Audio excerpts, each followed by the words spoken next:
Well, hello everybody. It is Friday. It is November 22nd. I'm bringing you the third installment of a recurring series on my channel, which is Pretzels and Pontifications. It's one of several recurring series on my channel, which probably nobody is aware of. But I have my Eat the Ghost series. I have Pretzels and Pontifications. I have Collected Adventures of Sir Facehead, which probably most new subscribers are not familiar with. I have 7-Eleven chip files. I have international lays. Yeah, so I have a few like recurring things on here. So Pretzels and Pontifications is something I came up with after I made two videos where I ate some kind of like junk food pretzel, and then I ended up rambling about some random topic for like 15 minutes after I tried the pretzel. So I guess I'm bringing you part 3 of that. The pretzel that I have in question, I'm going to get it out of the way quickly. Because I've actually already tried it, and it wasn't that good. But I'm going to give it another try. But yeah, I got these. These are buffalo flavored pretzel pita chips by Pretzelized Snacks. Alright. Now, look. The buffalo flavor, you're supposed to taste the cayenne pepper, and you're supposed to taste the buttermilk. My first taste test of this did not bring out either of those flavors prominently at all. But let's try it again.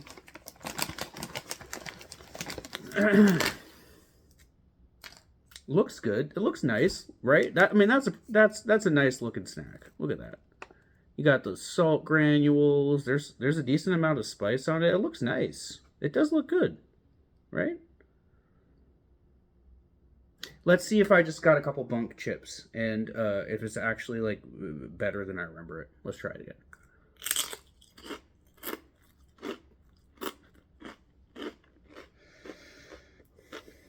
Toasty.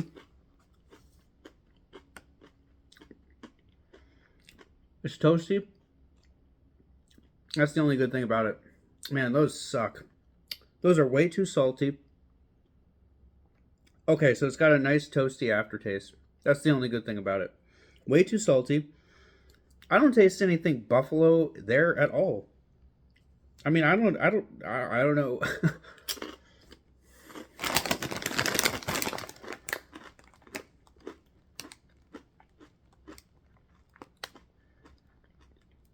It says there's cayenne pepper sauce in it, but I sure as hell don't taste it. There's all the stuff that you would expect from a buffalo flavored salty snack. I'm not getting it at all. I just taste an oversalted, overcooked, probably a little bit too crunchy, kind of mutant pretzel snack. I don't like that. That's a 4. Forget that. On to the well, actually, I'm going to pause and then I'm going to pontificate. But these are not good. These suck. Sorry. They're not good. I can't remember how much they cost, but don't get them. That's a 4. Alright, on to the pontification aspect of this video. So, I went to see a movie. I don't go to movies often. But my cousin, also known as my sort of symbolic brother, aka one of my best friends in the world, I went to see ANORA in the theater with my cousin Jonathan. And he said before we went, he was like, "Yeah, this is a very, very, very Jonathan movie. Not necessarily a Graham movie, but I think that you'll see that it's so Jonathan and appreciates the so many Jonathan things about it that you will ultimately compliment its artistry."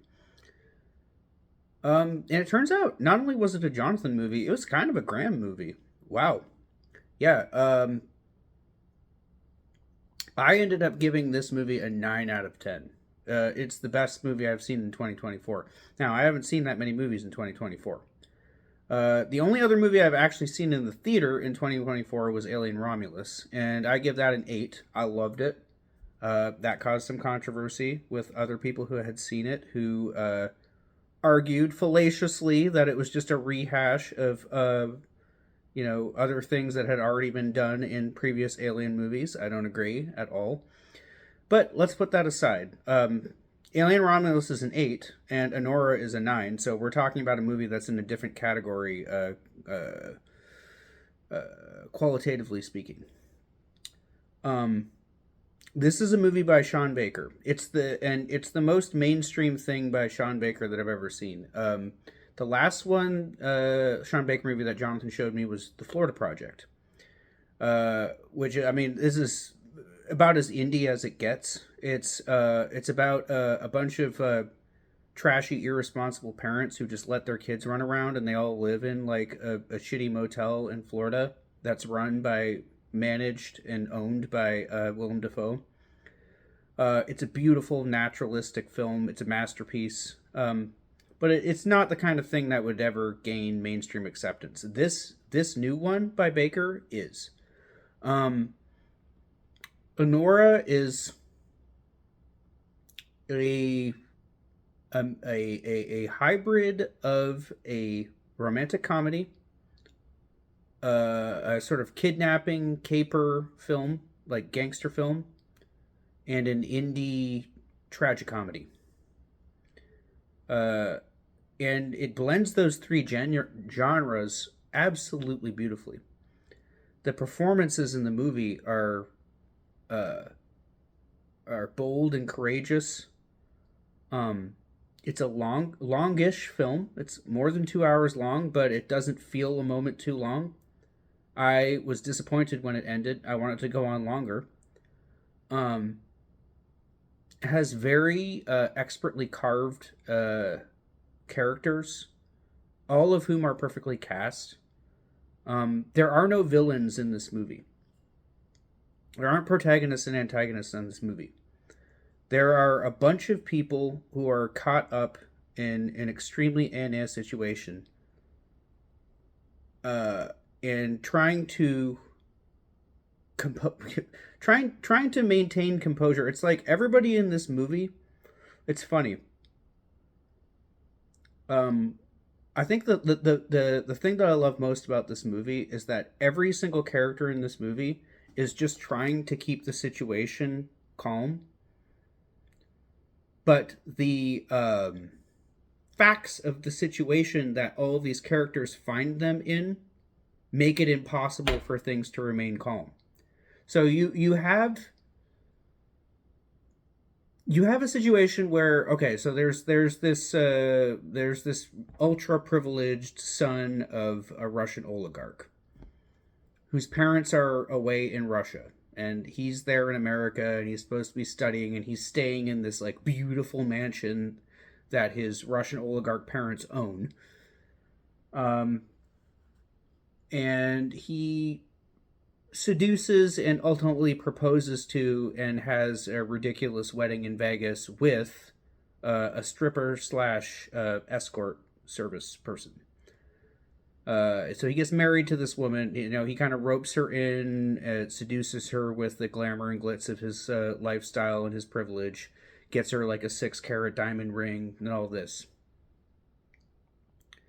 And then the thugs who work for the kid's parents find out that he married what they consider to be a prostitute. I'm not gonna like mince words about terminology here. You can say prostitute, you can say escort, you can say sex worker, whatever you want. Whatever the kindest terminology is, but the way that they say it is whore, prostitute, whatever. So these two guys who work for the kid's parents come to the house and try to insist upon an annulment, and everything goes completely haywire from there. And it's not what you would normally expect.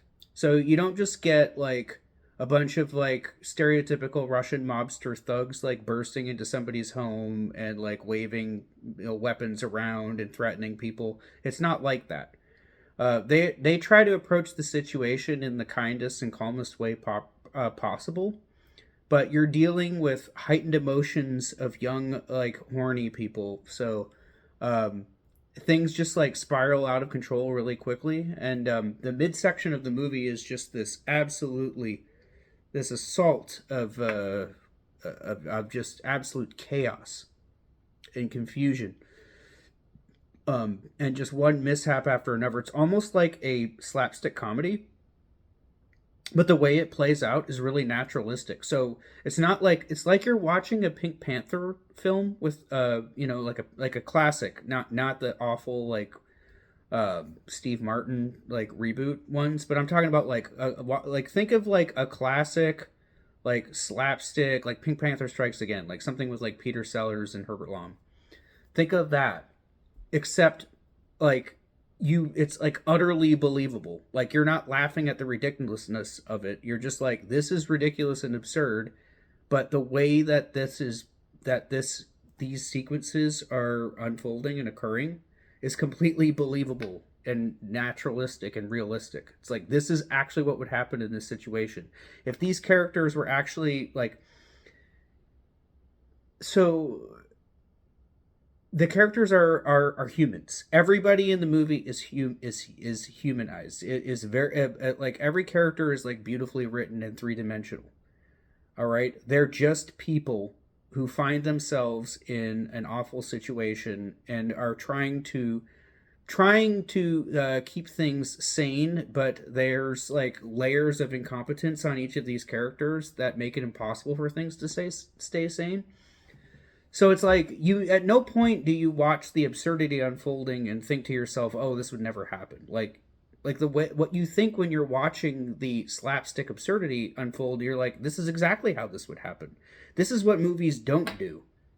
Movies tend to be more streamlined, and they will depict sequences like this. There'll be like certain things that happen, and there are certain ways that scenes like this play out. Like a chase scene, or a scene where there's a woman who's being kidnapped and she's supposed to be subdued, and there are like certain ways that those scenes normally play out, and Sean Baker takes that and throws it out the window, and he says, no, we're going to depict the kidnapping scene or the subduing the woman who is about to be kidnapped scene, but we're going to approach it with a realism and naturalism that you wouldn't normally see in any Hollywood film.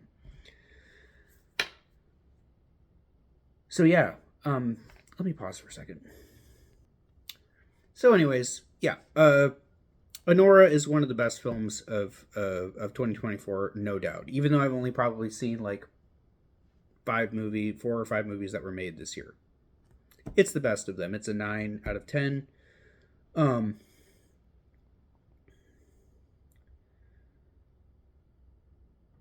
Outstanding performances. So every actor in this movie puts absolutely everything that they have into their performance.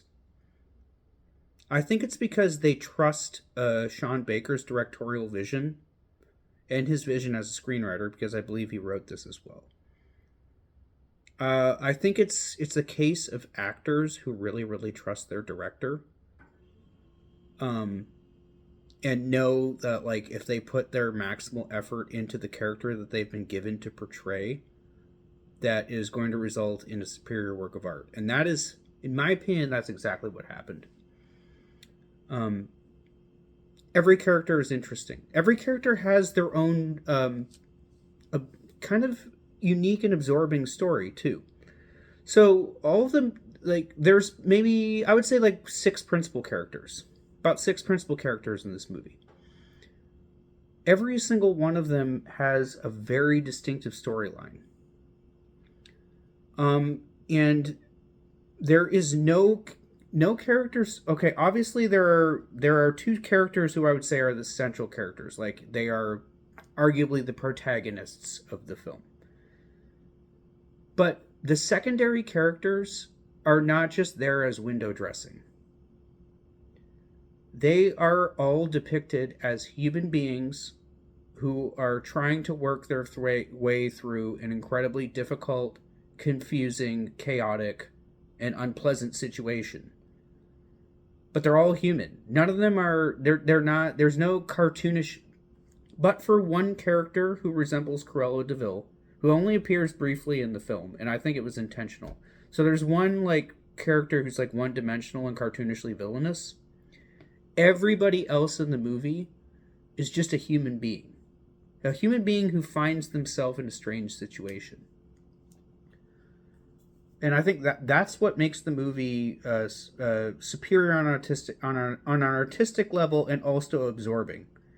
Because if we were just doing a bunch of, if we were just like working with a bunch of gangster stereotypes, I think that this movie would have become boring really quickly. But they're not just gangster stereotypes. No, like I said, you don't really have traditional protagonists and antagonists in this movie. This is a human drama. It's an indie humanistic drama that plays out like a caper film. It's very funny. It's very sad. It's incredibly impactful. Like I said, the performances are courageous. It is a great film. And one of the best of 2024.